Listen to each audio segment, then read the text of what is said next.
evening to all of you that are going to watch this compiled documentary videos among all the students of Cultural Education 507 under Mr. Mariano Pagasol. My name is Rafi Nunson and I am your host for today. While watching these videos, may I ask everybody to click the like button and comment down below for us to know that you are here with us. And while you are watching the videos, next to the comment section, there is a live chat. Please engage with us. We will be there to answer all your questions. After the premiere, the live chat will be closed. Row, row, row your boat gently down the stream. Merrily, merrily, merrily, merrily, life is but a dream. Oh! Hi there! Thanks for stopping by to see this documentary about boats. I hope you enjoy it. By the way, I am Rafi Nunson, your host for today.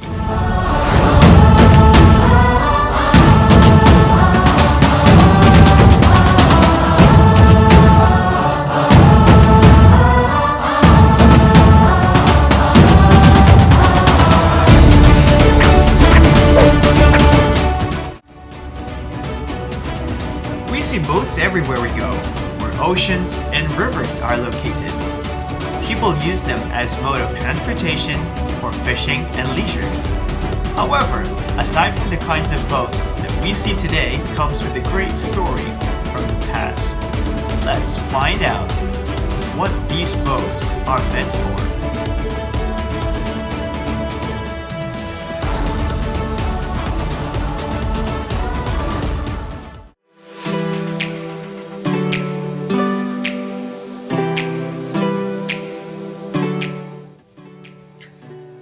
The Philippine bangka comes from the Austronesian bangka, which means boat, a term also found in Indonesia and the Melanesian islands such as Fiji and Samoa. In the Philippines, bangka was first recorded to refer to all kinds of small boats usually used in rivers or in shallow coastal waters. By the 18th century, the term had expanded to include all kinds of water vessel of varying sizes. In the Ilocos region, the bangka was originally a small boat that was comparable to the parao, a slowly moving small watercraft. Similarly, the Ilocano boat bilog was a small bangka that was hollowed out from a single log in the 19th century and eventually became a large boat made of planks. In Mindanao, during the 17th century, the bangka was not a small boat since it could carry anywhere from 20 to 100 cavans of rice. The Jesuit priest Francisco Combes described it as carved from a single piece of log, which also indicated the length and size of trees from which such large boat could be made. There were two kinds of bangka in Maguindanao based on the manner it was constructed: the binaloy, made from a single log, and the plank-built kumpit. The bangka was more than just a boat. The technology and its entire process of construction embodied the beliefs of the indigenous culture. There were millions of superstitions involved in cutting tree and shaping the log. Nothing in its construction happened by chance. The nodes of the tree were counted and determined in which part of the boat it would fall because it would affect the fate of the boat. Such painstaking chore shows us the immense value attributed to the boats beyond the simple function of transporting people and trade. The boat rituals. The rituals where the boat figured are most instructive in revealing the belief that they lay in the surface. One such religious procedure was called the kibang. In Tagalog, this term meant the rocking motion of a boat on the waves. Kibang was the old tradition of asking the anito, or the spirit of the departed, what luck would befall the riders before sailing or docking. The movement was attributed as spirit's response. The Bacalag was an important Visayan boat launching ritual recorded in the 17th century. Kalag in Bicol and Visayan means soul, the root word in both Bacalag and Kalagan.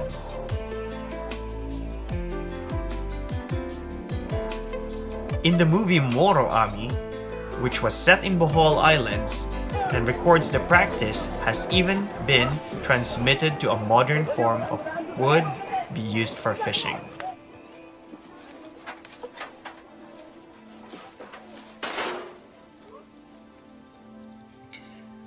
The indigenous soul.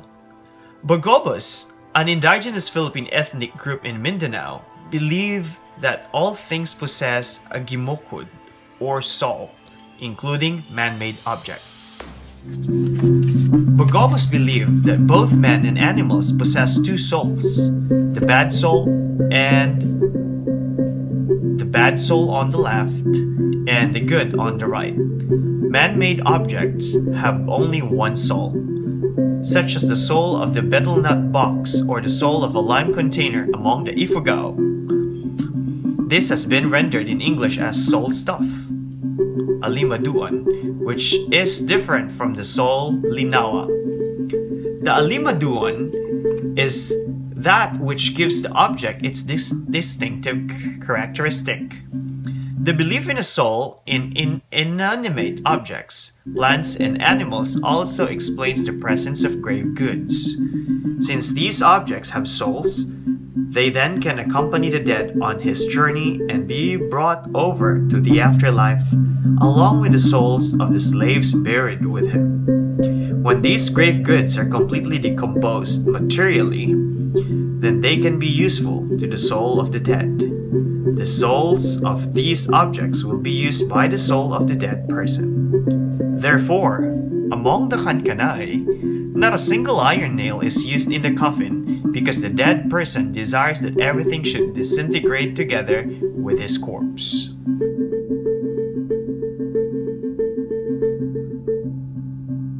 For us in Ifugao, our forefathers believe in soul stuff or alimaduan. This would indicate the belief in another or second presence within the material object. The concept of soul stuff is the reason why there are rituals to render proper homage to important objects. A very clear example of this is the belief in the amulet or charm. Amulets are given food to mean they are preyed on, for if they lack food, they will suck and live. If an owner does not offer up sufficient prayers, he will lose the amulet. This amulet possesses a soul from whence its power emanates. Based on the concept of soul stuff, one may infer the presence of the soul in an object for so long as that object possesses the qualities that are proper to it. They have to choose or pick the best wood, the old wood, pine wood, and the very big wood. They will never use nails for it. And then they will make a hole out of this big wood in a shape of like a canoe. And then they will not use mechanical tools, but a very specific tool to make a hole in it. And then they put the dead. And when they bury the dead, they have to make sure that the head follows the flow of the river, because the belief of the people in the Kankanay area, specifically in Bugyas and Mangkayan, is that the travel of the dead must flow free. Mourning. In the 16th century, a datu was buried in a boat with many rowers who would serve him in the other worlds. Slaves, food and drink were placed in the vessel that would carry the dead chief to the next life. Boat coffins. The archaeological evidence of boat-shaped coffins abound from north to south of the Philippine Islands as well as in the entire Southeast Asian region.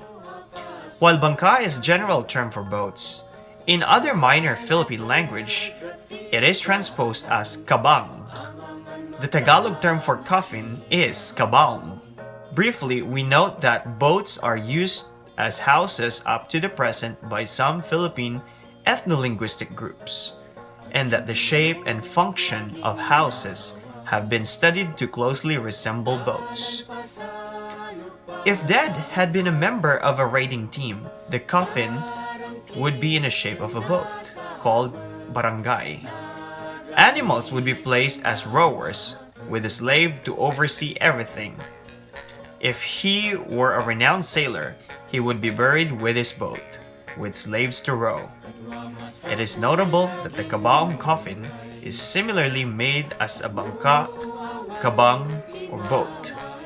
Often, boats are simply mentioned as made of hardwood.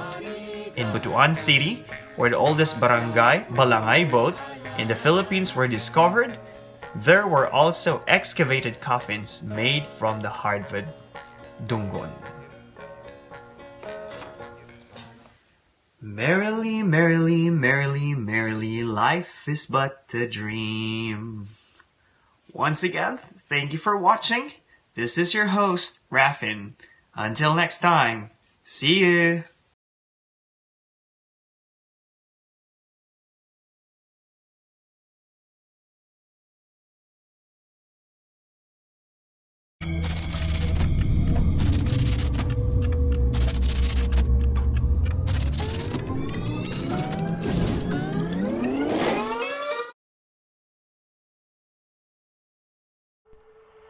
Ang kasaysayan ay salamin ng kultura.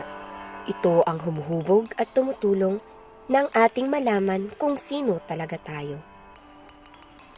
Maraming sabi-sabi na wala tayong sariling kultura, lahat ay ating nakuha sa mga mananako. Katulad ng mga Espanyol at Amerikano. Ngunit, bago pa man dumating ang mga Kastila ay may sarili na tayong kultura. Ang kwentong ito ay suportado ng mga sumusunod na katibayan: talukap at panga, butong metatarasal ng paa at mga ngipin, manunggul jar at balangay. Noong dekada 1960 may natagpo ang buto ng talukap at panga ng isang babae sa kuweba ng Tabon sa Palawan. Ito ang itinuturing na pinakamatandang labi ng tao. Hanggang sa matagpuan ng grupo ni Dr. Armand Mijares ang isang buto ng ikatlong metatarsal ng paa sa kuweba ng Kalaw sa Cagayan. Ito ang pinaniniwalaang mas matanda kumpara sa Tabon woman ayon sa mga eksperto. Sa tansya nila, ito ay nabuhay ng 67,000 taong nakalipas.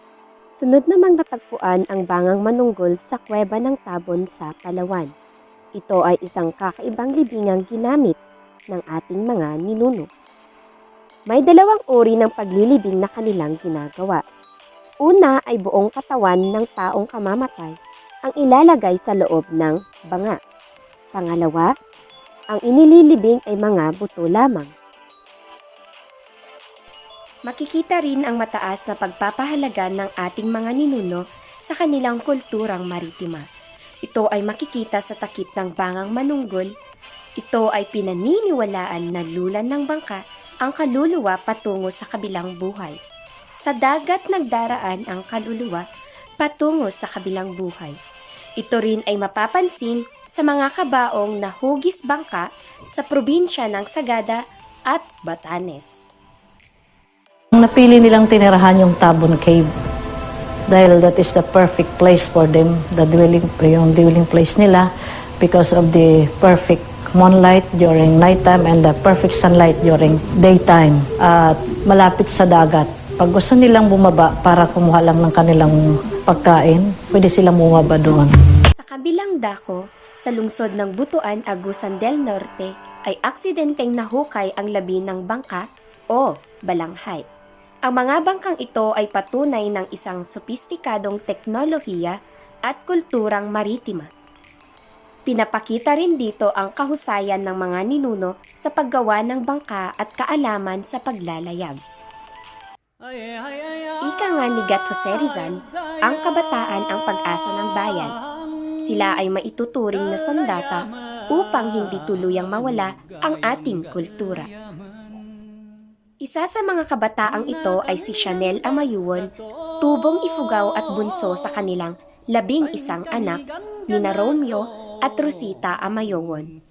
Bata pa lamang si Chanel ay mahilig na siyang gumuhit at maagang natuto kung paano mag-ukit sapagkat siya ang kasakasama ng kanyang ama sa kanyang pag-uukit. Nang mamaya pa ang kanyang ama ay itinuloy ni Chanel ang trabahong sinimulan nito, kaya nananatili na isa sa mga dinadayo ang kanilang paggawaan. Si Chanel Amayuon din ang kinikilala bilang isang pinakabatang manguukit sa barangay ng KM6 Asin Road, Tuba, Benguet. Sa mga obra ni Chanel ay makikita natin ang mga sinaunang disenyo katulad ng bulol na kanyang minanapa sa kanyang mga ninuno, sapagkat ilan sa mga hindi nagawang nasakop ng mga banyaga ay ang rehiyong Cordillera. Kaya hanggang sa kasalukuyang panahon ay nananatili pa rin ang ilan sa mga sinaunang kultura ng mga taga-Cordillera. Agyaman na ta pinayagan na ma-interview si ka, Chanel, o ray no busy ka, dako din ikagkagpas nga taipon na tumutulong sa kapatid. First na damag ko, my God, anya dati jay da obra, maestra, nga inararan video idi? Ito ni Darik idi, di masterpiece na katagita nativity, Last Supper, as kada Holy Family, tendado mapay, adu. So, ikada nga ibaga ma-obra maestra. Kasi lang nun ko, ito mga shop, dahil ti sur-suro da nga madaydayo kano. Apay nga madaydayo, dahil ti shop. Kwenta may tiarami. Kasi nung nga na ibaga nga mga tiarami, kanya ti kasabalian na, DJ Aramido nyo, DJ Aramido sa sarami.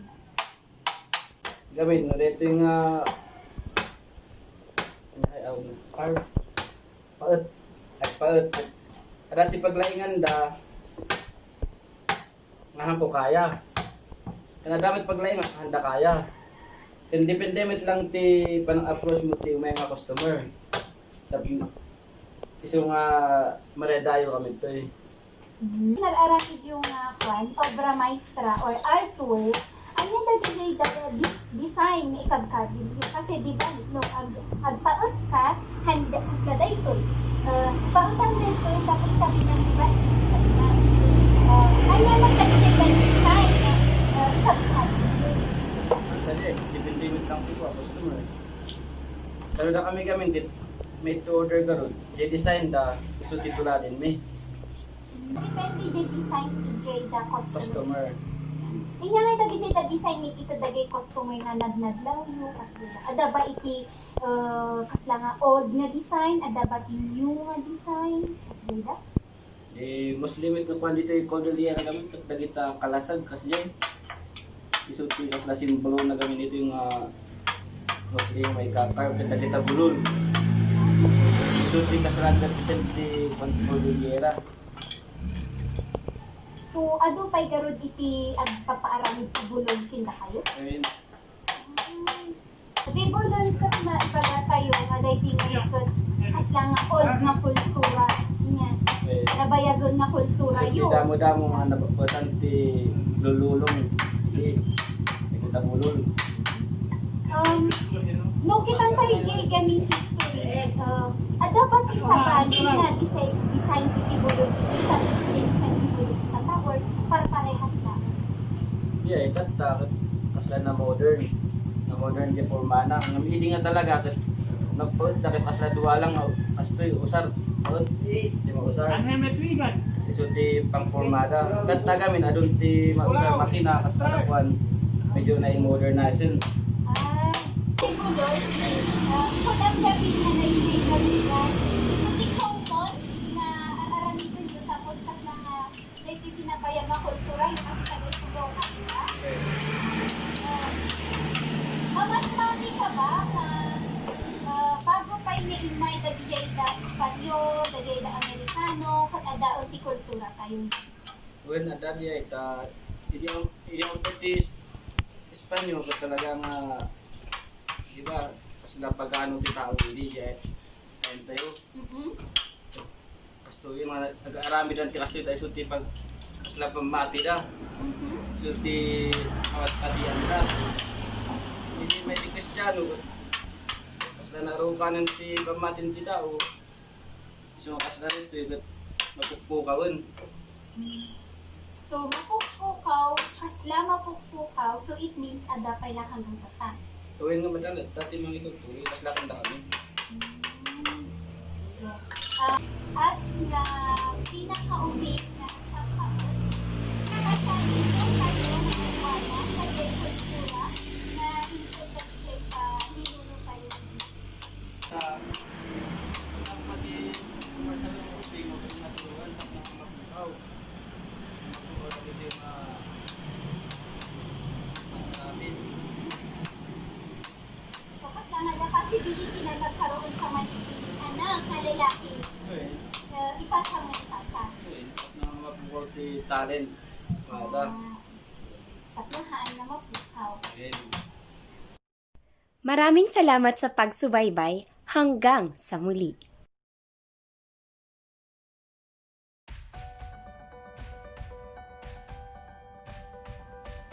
Sucesos de las Islas Filipinas by Antonio Morga.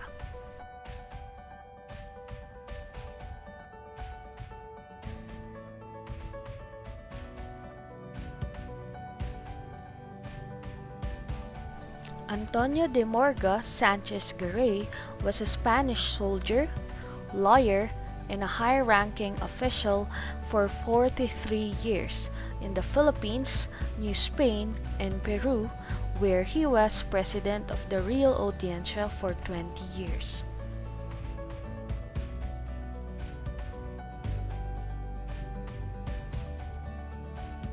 The value of Antonio de Morga's Sucesos de las Islas has been recognized. It is a first-hand account of the early Spanish colonial venture in Asia.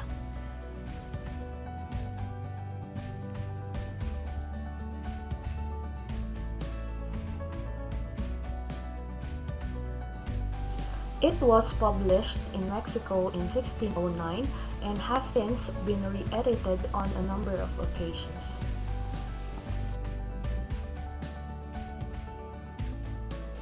Morga's work is based on personal experiences or on documentation from eyewitnesses of events.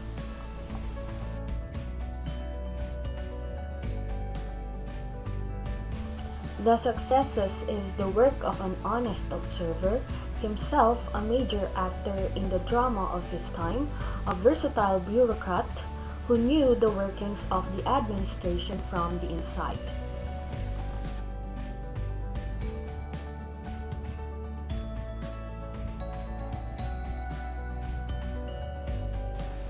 It is also the first history of the Spanish to the Philippines to be written by a layman.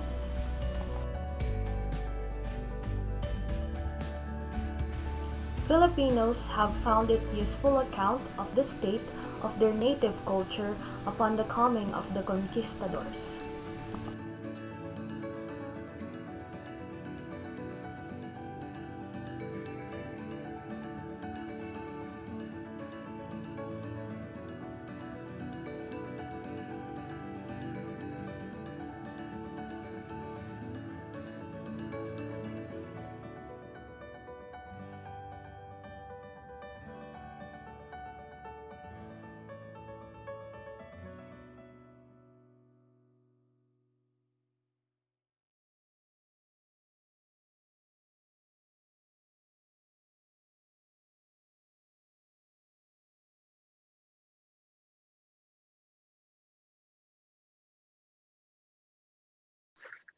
Okay, sir. So my first question for you, sir, this is about Antonio Morga.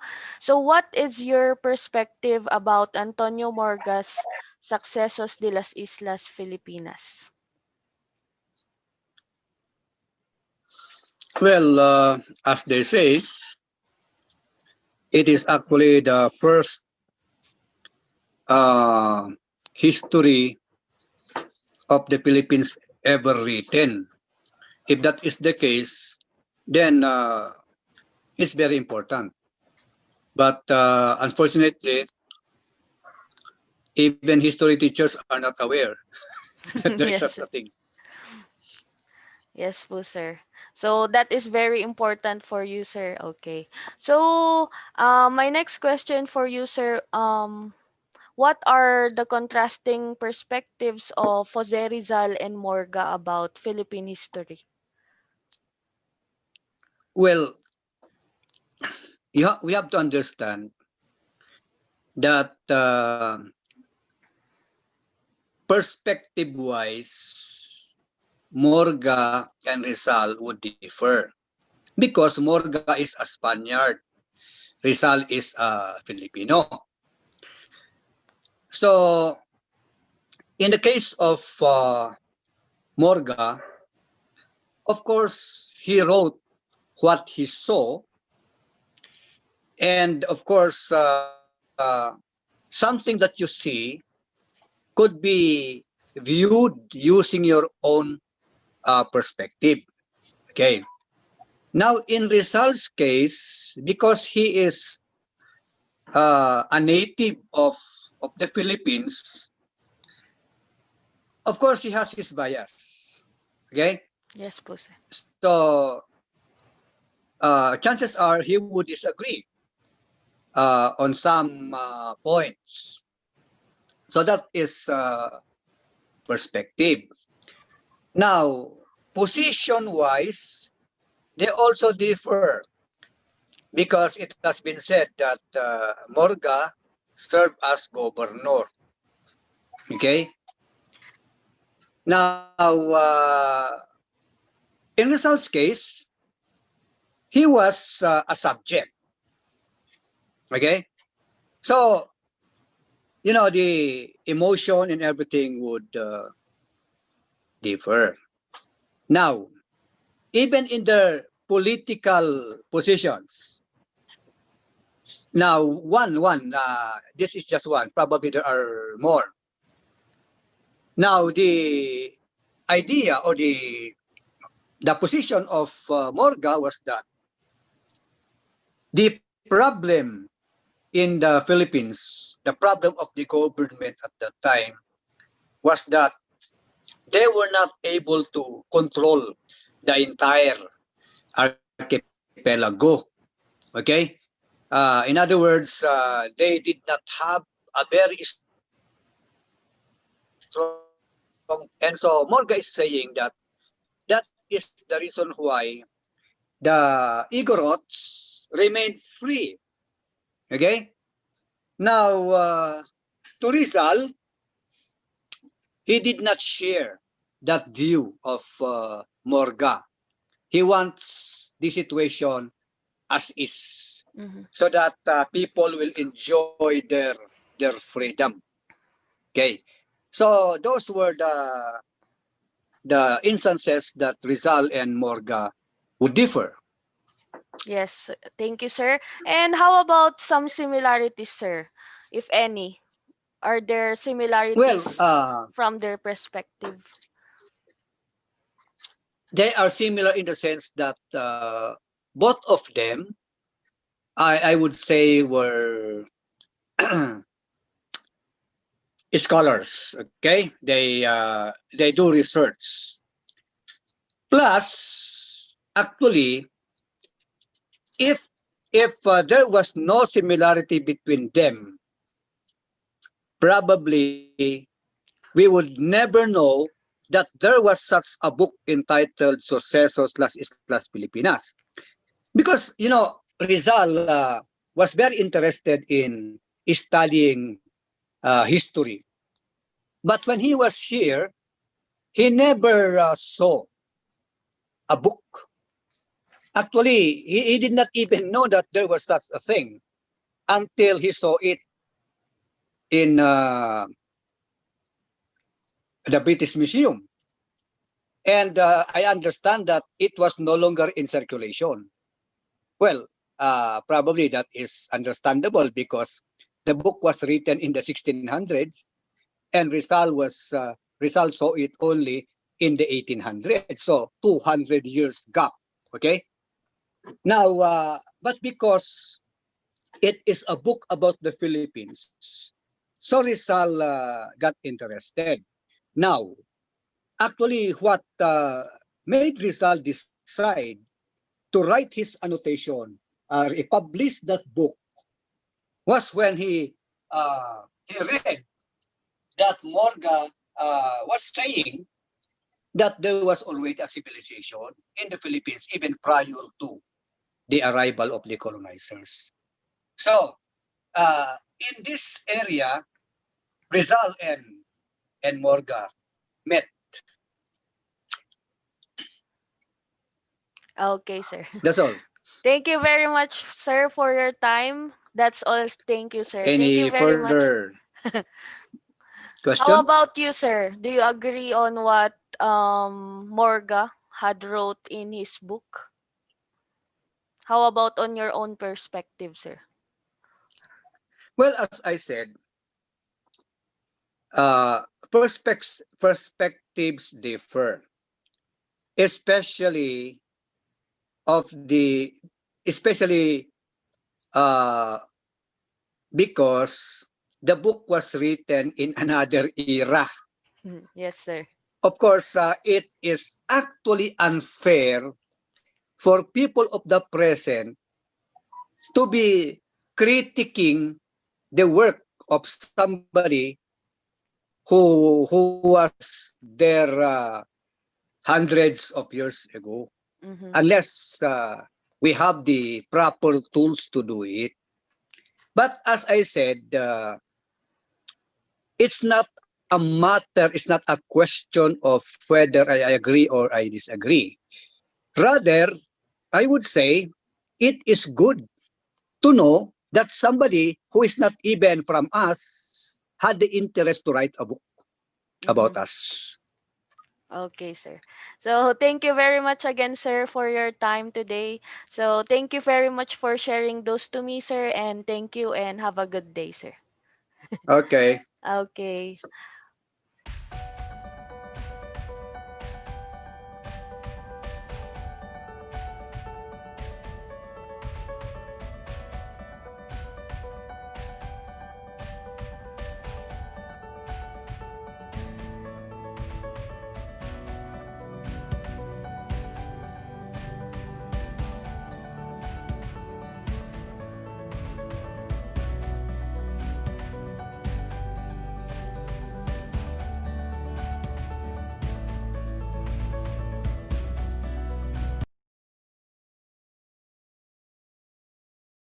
Everyone's gay until proven straight.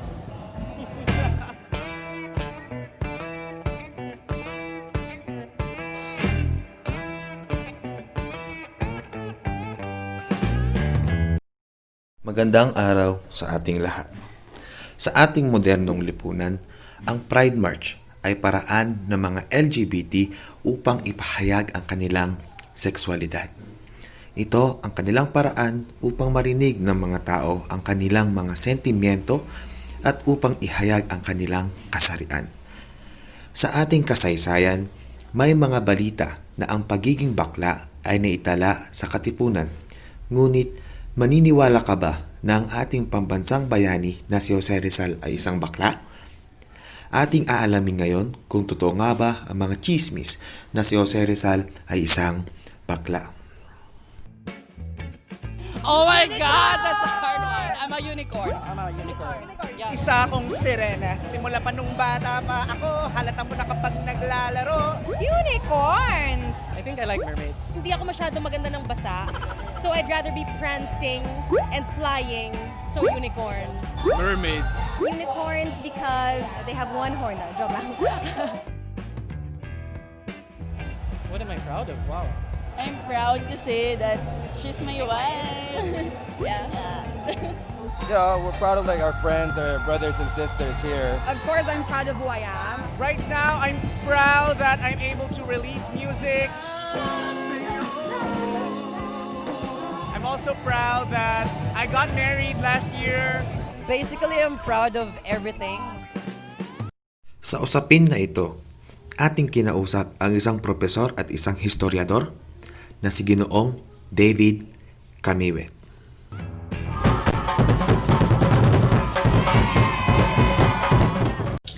The issue that we are going to resolve today goes like this.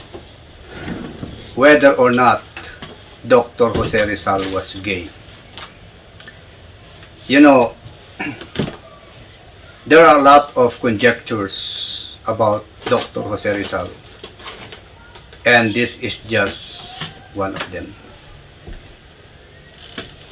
I will be answering around 6 questions with regards to the sexuality of Dr. Jose Rizal. The first question goes this way. What are some of Rizal's characteristics that may be attributed to him being gay or bisexual? To answer this question, let me say there is none. So, there is nothing in the characteristics of Dr. Jose Rizal that would tend to show that he was either gay or bisexual. As a matter of fact, it is what we call it's common knowledge that Dr. Jose Rizal was very religious. He was raised in a religious family. Now, when I say religious here, I do not mean the usual wherein when a person is going to church, when a person is a member of a certain religious denomination, then he is religious. In the case of Rizal, it's more than that. Now, why did I say so? Well, because in his letter to the young women of Malolos, he told the young women that they are going to raise their children in the true image of God. In other words, Rizal was not the typical religious person. He reads the Word of God. He reads the Bible. And he believes in the Bible. That is why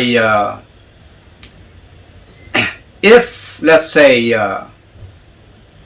people could see some signs or characteristics in Rizal that may attribute to him being gay, well, this is simply the product of their imagination. Probably the closest that you can see in Rizal being gay or bisexual is the fact that he is well groomed all the time. You do not see him shabbily dressed. But that is not a proof that he was gay. It may be a proof that he was metrosexual. Next question. Do you think Rizal's literary work show any inkling of his sexuality? Well, if you use the Noli Me Tangere, and if we are going to go by what most people think or believe, that the character of Juan Crisostomo Ibarra actually pertains to Dr. Jose Rizal, then Jose Rizal was a real man. He was straight. I don't see any of his writings that will suggest that he was gay. Rather, all his writings will actually prove that he was a man. Third question, are there any instances where he got into a romantic relationship with someone of the same gender?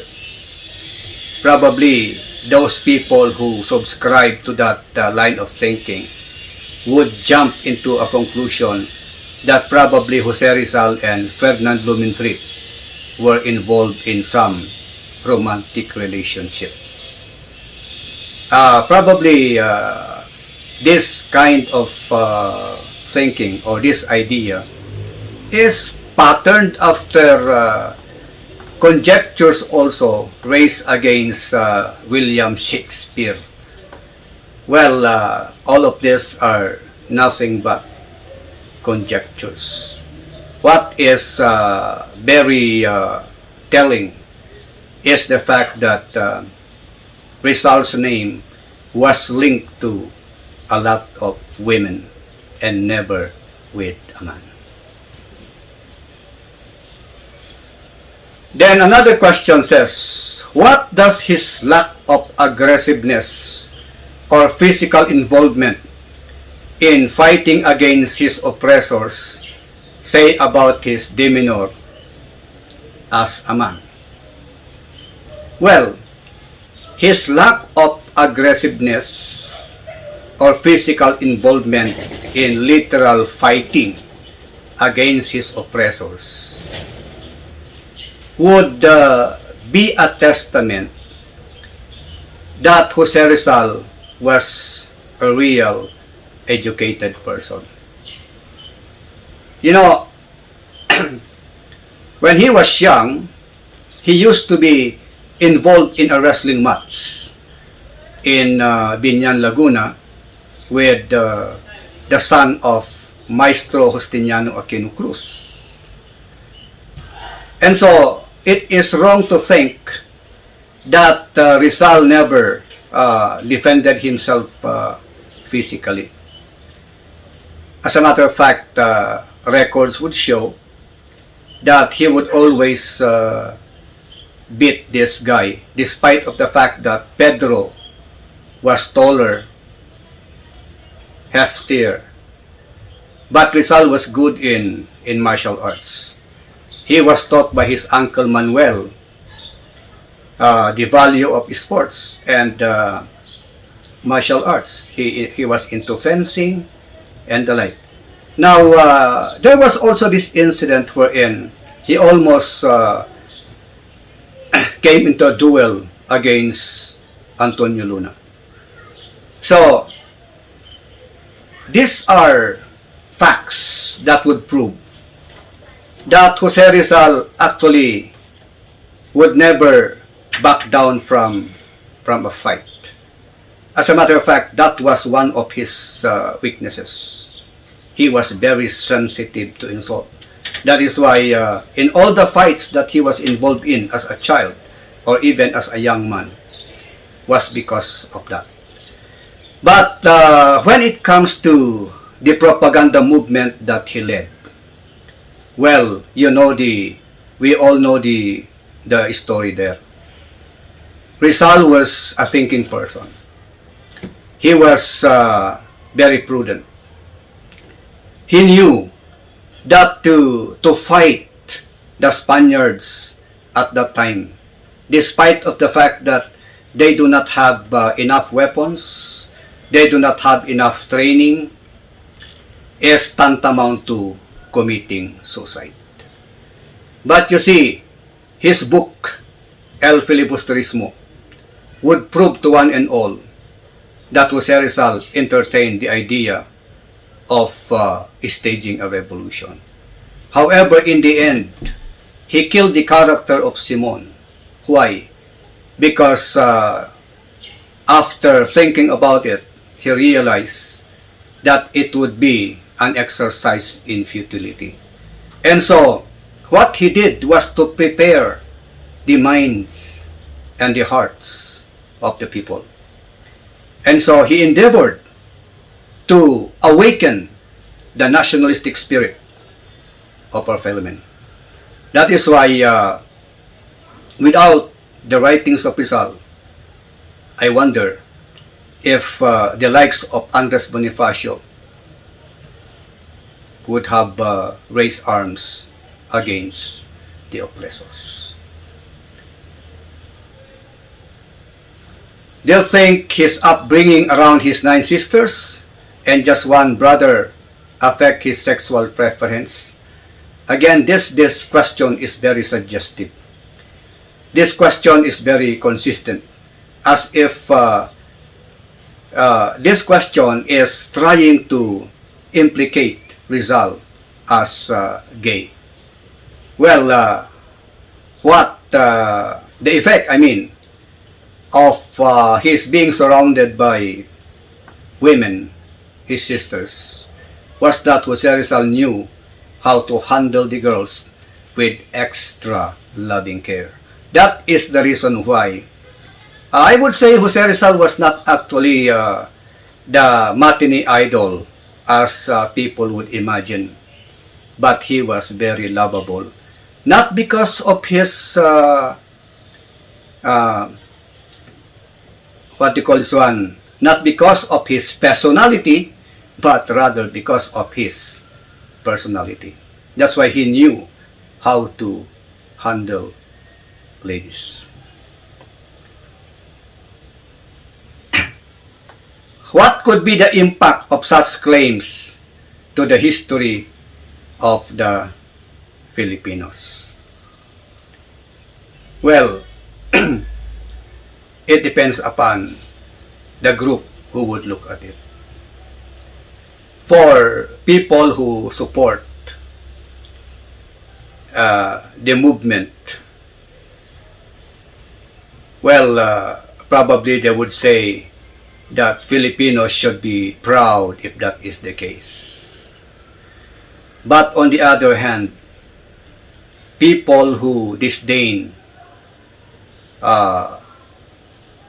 this group would really feel very ashamed. However, just as it is, the issue has nothing to do with our history. What is established so far is that Dr. Jose Rizal endeavored to awaken our people, and that some people like Andres Bonifacio responded, and eventually we were able to shake off the shackles of colonialism. That is why sexuality of Rizal is a non-issue when it comes to his contribution to the history of the Filipino people. So, going back to the issue, whether or not Dr. Jose Rizal was gay, the answer is no. There is no iota of evidence that would suggest such. On the other hand, everything that Rizal stood for, or even his ordinary life, would prove one thing, that Rizal was straight. Thank you and good night. Bakla man o hindi si Jose Rizal, hindi natin may tatanggi ang kanyang mga naiambag sa ating bansa. Anuman ang kasarian ng ating pambansang bayani, kailangan nating buhayin at isapuso ang kanyang mga turo at naiambag para sa kasarinlan at kalayaan ng ating bansa.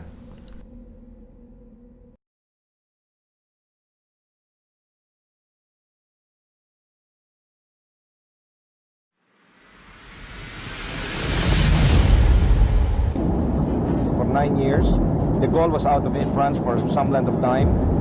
My feeling is we all have to die sometime. Now, if it's my fate to die by an assassin's bullet, so be it. But I cannot be petrified by inaction or fear of assassination and therefore stay in a corner. I have to suffer with my people. I have to lead them because of the responsibility given to me by our people. I am returning to the Philippines because my country is now in crisis. We are in terrible economic crisis, and maybe soon we will be in a political crisis. I have been away for 3 years in exile, and the time has come, I think, for me to return, so that I can help reorganize the opposition in my country. Be very ready with your hand camera, because this action can become very fast. Yes. In a matter of 3-4 minutes, it could be all over, you know. And I may not be able to talk to you again. So this is the danger, the big danger. This is the latest bulletproof vest that I will be wearing. You know, this is Kevlar on top here to protect this, and then the back part. As I said, this is only good for the body, but in the head,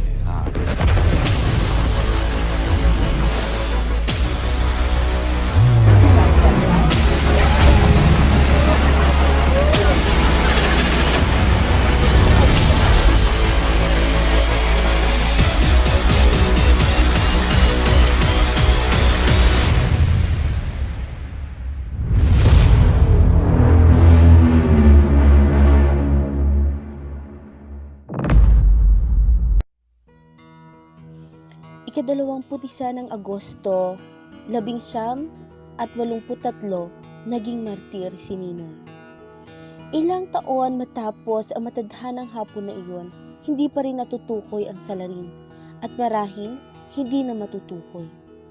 Bagamat mahalaga na malaman kung sino ang utak na tinatawag na krimen ng siglo. Naniniwala akong mas dapat sagutin ang mas mahalagang tanong na maaaring makuha ang sagot batay sa kasaysayan. Bakit may saysay pa rin siya? Bakit nararapat lamang gunitain ang kanyang pagkamartir? Nagkaroon ako ng ilang pagtatanong sa ilang mga kabataan. Kilala ba nila si Benigno Simeon Aquino o mas kilalang Ninoy Aquino? May nalalaman ba silang mga nagawa nito para sa ating bansa? Narito po ang kanilang mga kasagutan sa sumusunod.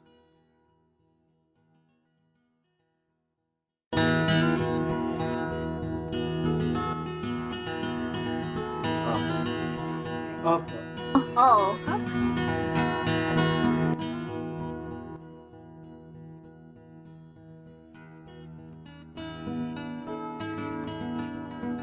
Sa datos ng pamahalaan, bumaba ang bilang ng mga walang trabaho at ang mga nagugutom sa bansa. Hindi po. Kala ko lang pero hindi ko alam yung ambag. Saan ang gawa? Meron naman siguro. Pero para sa akin, hindi ko lang naramdaman.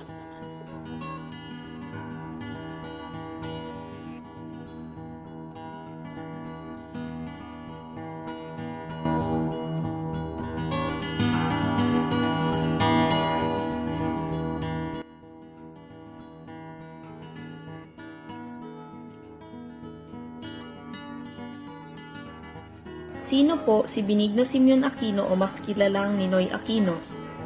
Siya po ay dating senador ng Pilipinas noong dekada 70 na asawa ni dating Presidente Corazon Aquino. Ano-ano ang kanyang mga ginawa sa Pilipinas noong kasagsagan ng administrasyon ni Ferdinand Marcos? Isa po siya sa bumatikos sa rehimeng Marcos. Dahil doon, kinulong sila ng 7 taon. Masasabi mo bang may naiambag siya sa ating lipunan o bansa? Opo, meron. Maituturing ba natin siyang bayani sa kasalukuyan? Opo, maituturing natin siyang bayani. Bakit? Dahil sa pagkamatay niya, nagising ang sambayan ng Pilipino para patalsikin sa pwesto si dating Presidente Ferdinand Marcos. E di masasabi mong naging pakipakinabang ang sakripisyo niya at ang kanyang pagkamatay sa kagustuhang makamit ang kanyang mga layunin sa ating bansa? Opo.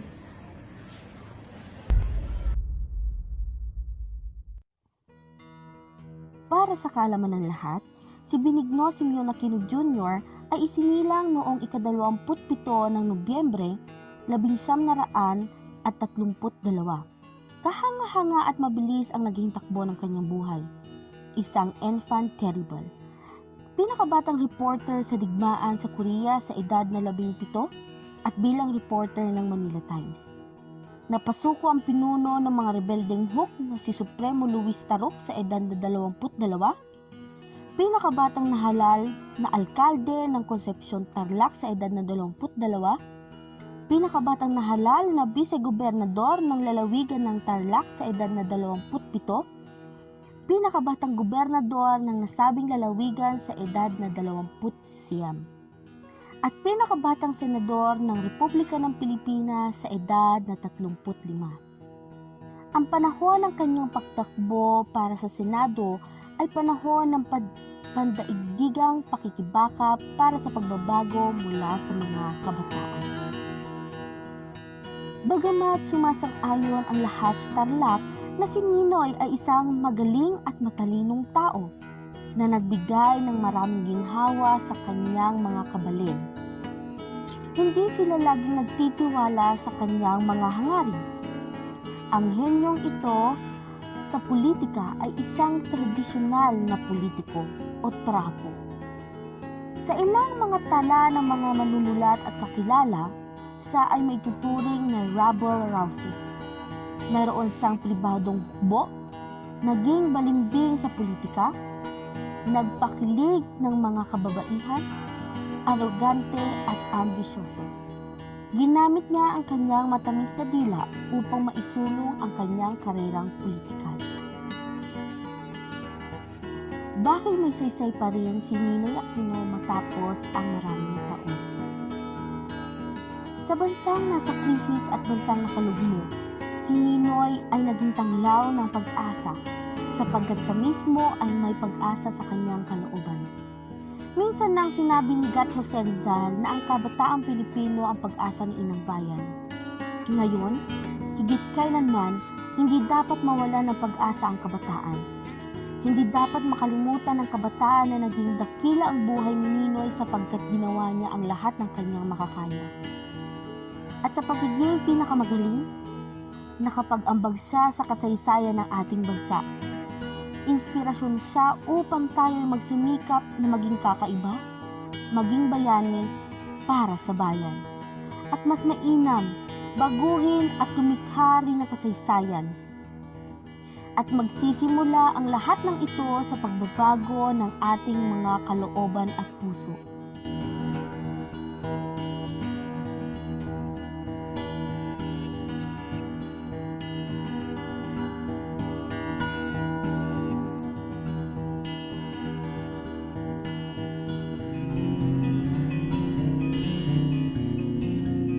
Watching this compiled documentary video. I hope you had a great time, and if in case you missed some parts of it, just go back.